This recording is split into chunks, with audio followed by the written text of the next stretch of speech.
Welcome to Sanjana சமையல். உப்பு மிளகு கறி குயிக்கா எப்படி செய்யறதுன்னு பார்க்கலாம் வாங்க. ஒரு மண் சட்டியில தேவையான அளவுக்கு எண்ணெய் சேர்த்துக்கிறேன். எண்ணெய் நல்லா சூடாகி வந்தோடனே பட்டை வகையெல்லாம் சேர்த்துக்கலாம். இப்போ பட்டை வகைலாம் சேர்த்து நல்லா பொரிஞ்சுது. இதுல கட் பண்ணி வச்ச சின்ன வெங்காயம் சேர்த்துக்கலாம். சின்ன வெங்காயம் சேர்த்து நல்லா வதக்கி எடுத்துக்கலாம் கண்ணாடி பதத்துக்கு. கண்டிப்பா இதுக்கு சின்ன வெங்காயம் தான் சேர்க்கணும். இப்போ 4 வரமிளகாய் கிள்ளி சேர்த்துட்டு ஒரு கொத்து கருவேப்பிலை சேர்த்துக்கிறேன். சேர்த்துட்டு ஒரு நிமிஷம் நல்லா வதக்கி எடுத்தாவே போதும். இப்போ இந்த அளவுக்கு நல்லா வதங்கி வந்தோடனே இது கூட வந்து 1 1/2 ஸ்பூன் இஞ்சி பூண்டு பேஸ்ட் சேர்த்துக்கிறேன். சேர்த்துட்டு ஒரு நிமிஷம் நல்லா வதக்கி எடுத்துக்கலாம். இதோட பச்சை வாசனை போன உடனே இப்போ இது கூட வந்து 1/2 ஸ்பூன் மஞ்சள் தூள், தேவையான அளவுக்கு உப்பு இதெல்லாம் சேர்த்து நல்லா வதக்கி எடுத்துக்கலாம். இப்போ இந்த அளவுக்கு நல்லா வதக்கி எடுத்தோடனே இந்த ஸ்டேஜ்ல வந்து நம்ம கிளீன் பண்ணி வச்ச சிக்கனை சேர்த்துக்கலாம். நான் 3/4 கிலோ அளவுக்கு சிக்கனை சேர்த்துக்கிறேன். சிக்கனை சேர்த்து நல்லா வதக்கி எடுத்துக்கலாம். இப்போ ஒரு நிமிஷம் அப்படியே இருக்கட்டும். நம்ம தட்டு போட்டு மூடி விட்டுடலாம்.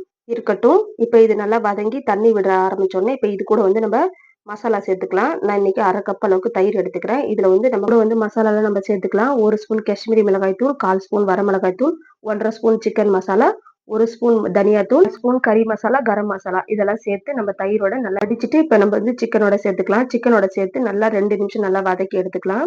இப்ப இந்த அளவுக்கு நல்லா வதங்கி தண்ணி விட ஆரம்பிச்சோடனே நம்ம இது கூட வந்து தண்ணி சேர்த்துக்கலாம். நான் அந்த கப்பே கொஞ்சமா அலசி சேர்த்துக்கிட்டேன். இதுக்கு வந்து 1 கப் அளவுக்கு நான் தண்ணி சேர்த்துக்கிட்டேன். சேர்த்து மறுபடியும் நல்லா ஒரு வாட்டி மிக்ஸ் பண்ணி விட்டுட்டு இப்ப நம்ம மூடி வச்சிடலாம்.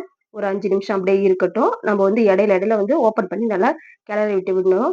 இல்லன்னா வந்து அடிபிடிக்க ஆரம்பிச்சிரும். இந்த அளவுக்கு நல்லா தண்ணி ஃபுல்லா வத்தி வந்தோனே, இது கூட வந்து 1 1/2 ஸ்பூன் மிளகுத்தூள், 1 ஸ்பூன் ஜீரகத்தூள் சேர்த்து நல்லா ஒரு வாட்டி நல்லா மிக்ஸ் பண்ணி விட்டுட்டு, இப்ப இது கூட வந்து நம்ம மறுபடியும் ஒரு கொத்து கருவேப்பிலை சேர்த்துக்கலாம். சேர்த்துட்டு நல்லா மறுபடியும் ஒரு வாட்டி மிக்ஸ் பண்ணி விட்டுறலாம். இப்ப இது ஒரு 2 நிமிஷம் அப்படியே இருக்கட்டும். கறி ஃபுல்லா பாருங்க நல்லா சூப்பரா நல்லா வெந்து வந்துருச்சு. இப்ப இறக்கக்குள்ள வந்து நம்ம லாஸ்ட்டா மல்லி இலை தூவி இறக்குனா, நம்ம உப்பு மிளகு கறி சூப்பரா ரெடி ஆயிடும். பிடிச்சிருந்தா நீங்களும் வீட்ல ட்ரை பண்ணி பாருங்க. இது தோசை, சப்பாத்தி எல்லாத்துக்குமே சூப்பரா இருக்கும். இந்த ரெசிபி உங்களுக்கு பிடிச்சிருந்தா என்னோட சேனல லைக் பண்ணுங்க, சப்ஸ்கிரைப் பண்ணுங்க. பாய்.